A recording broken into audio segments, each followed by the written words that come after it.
Final గా ఒకే title ఉంటది, ఒకే person win ఉంటారు కాబట్టి so 1 person is going to be win. అది ఎవరనేది ఒక 3 మెంబర్స్ అయితే నేను చెప్పగలుగుతున్నాను. 1 Tanuja, 2 Emmanuel, 3 Kalyan. These 3 people are killing performance in Bigg Boss 9 brother, no doubt at all. So ఇలా ముగ్గురులో ఎవరికి వచ్చినా మనం హ్యాపీగా ఫీల్ అవ్వచ్చు అని నా feeling brother. Yes, Demon, Pavan and ఈ రిమైనింగ్ పీపుల్ నువ్వు చెప్పావు కదా, వీళ్ళందరూ ప్లేయర్సే. బట్ వీళ్ళలో ఒకటి మిస్ అయింది, అదే కన్సిస్టెన్సీ.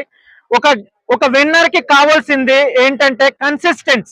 ఒక గేమ్ కి discipline and consistent is more powerful to reach the goal.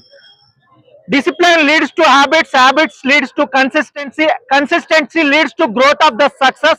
It's an evergreen title. Mugre, the great consistent people in Big Boss 9 and na feeling brother.